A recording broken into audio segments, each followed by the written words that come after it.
Hello and welcome to Mr. Randy's Wine and Spirits. I am Mr. Randy and today we're going to be doing another off the rip video. If you're new to the channel, hello, welcome, come on in. All my return viewers, give me a moment to turn off everything but the cat. Yeah, let's just do that. And done. Okay, we're good to go. So today's off the rip episode is going to be the Isle of Skye blended Scotch whiskey. This is going to be the 8-year. We did an Isle of Skye before. I can't remember if it was the 12-year or the 12-year double aged, double barreled. That's going to be one of those 10 things, you know, because I can always remember 9 out of 10 things, very easily recall them. There's always going to be that one that temporarily eludes me. So yes, today we're going to be doing the Isle of Skye blended Scotch 8-year. So it's kind of a step down. This bottle was $18 on the shelf at my Total, not so conveniently located, Total Wines and More. Here comes the crack. All right. It's got a tin cap, but we won't hold that against this. So this about $20 bottle of 8-year-old Scotch. Let's go ahead and get a little bottle tour, shall we?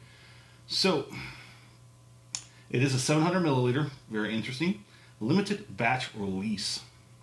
It is 40% alcohol by volume, which is pretty much standard for most Scotch. Distilled, blended, and bottled in Scotland by Ian MacLeod Distillers. Hey, there's that name, Ian MacLeod. Of course, because he makes the other Isle of Skye, but Ian MacLeod Distilleries does make a lot of other spirits. I have not read that, but you are probably reading it now for the first time, just like me. Imported by Silver Lakes, Miami, Florida. There it is. Mr. Randy does a 3-part series in his reviews. He does off the rip, get it home, crack it open, have our first pour, which we've done so far, and I'm going to share my first impression with you because that's how we do it, baby. Part 2, full review time. We're going to drink this bottle down to about halfway point. We'll cork it, or put the cap back on it, put it back on the shelf over there, let it sit for about a week and a half, 2 weeks, come back to it, and see how things have gone. But while it's sitting there resting, opening up, we're going to go online, try and find as much of information as we possibly can, come back with, I don't know, something barely worth talking about, hopefully. We'll talk about it, I'll score it, we'll continue to drink it because part 3, final pour episode, thusly named. We're going to have that final pour compared to today's first pour off the rip and everything in between. So, Isle of Skye. Now I know the previous one I did wasn't that bad, but wasn't anything too special either. It just was a good one. So let's get this on the nose. Okay, it's got the distinguishment of an 8-year. I don't believe they have a 10-year, but it's pretty standard at most Scotch. Decent Scotch will start off at 10 years. Now, Scotch doesn't necessarily have to have an age statement. It doesn't have to be more than 3 years. But seeing they got an 8, they're going to put 8 on the bottle. If they have 4, they're probably not going to bother to put a 4 on the bottle, which I think they should. If it's at least 4 years, put 4 on the bottle. If it's 5, put 5 on the bottle. 6, whatever it is, whatever the number is, if you can guarantee that it's at least 7, 8, at least it's over that, put that on the bottle.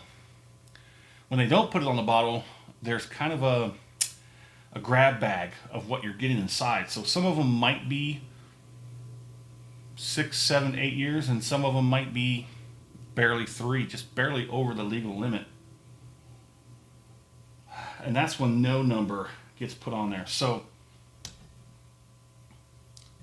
it's blended, but we don't know how the blending goes so far. Sometimes they could blend with other different whiskeys, and that comprises of it all, but it does say, what does it say? Nothing.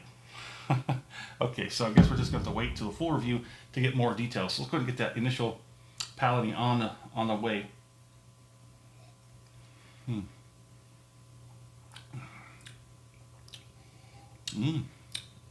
That's kind of nice. It's got a pretty light nosing. It does smell like it's got some distinguishment. Now, The color,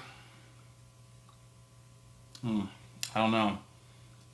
I don't want to say it just yet, but I don't think it's possible. It is possible that I don't know. I don't know if it's possible. It's pretty dark for an 8-year. I've seen 10-year. I've seen 12-year, much lighter than that. So there might be some color added or some unique trickery, but that's pretty dark for an 8-year. But at least it's like I said, it's blended, so it's possible. Different types of wood could be used. Let's go ahead and get that second one.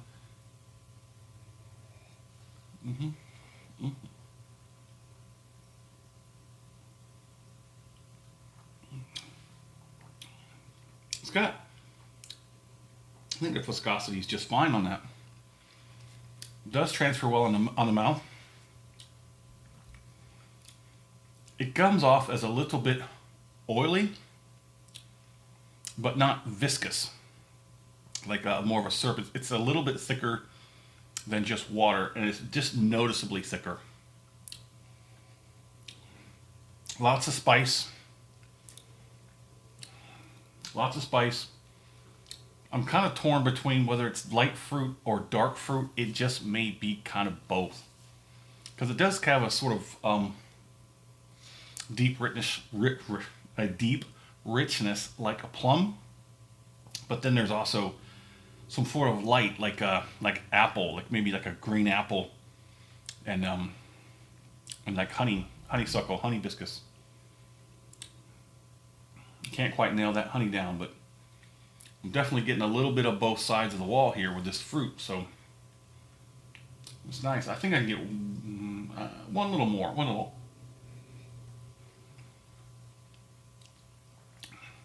It's very soft on the tongue.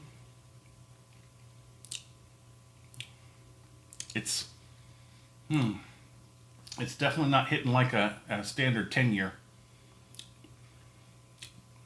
But I'm getting some charred oakiness. So they might be charring these barrels, or they might be using like ex-bourbon, maybe an ex-sherry in there somewhere, because there is a little bit. I can pull out a little bit of sherry, some dark richness, easy smoothness. That's sweet like honey, but sort of deep and oaky. So yeah, it could be. We'll figure it out. So let's go and get this finish on.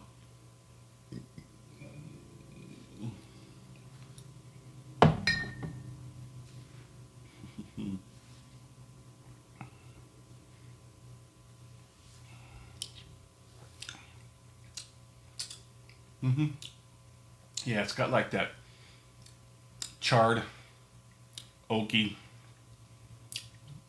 maybe a little bit of smoky.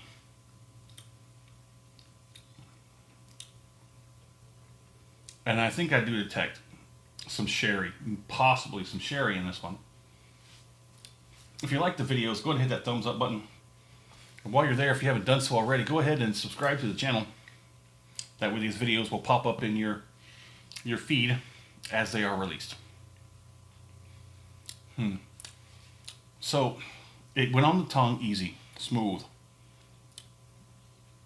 Dark, rich flavors with a little bit of like a sliver of lightness to it.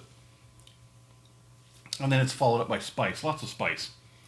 The cheeks, the jowls, the gums, and the heat finally got turned up on the back end. There was a little bit of heat on that second palating, but it really turned up for the finish. And it's got a lot of presence on this finish. It's actually not bad. I'm appreciative that it is an 8-year.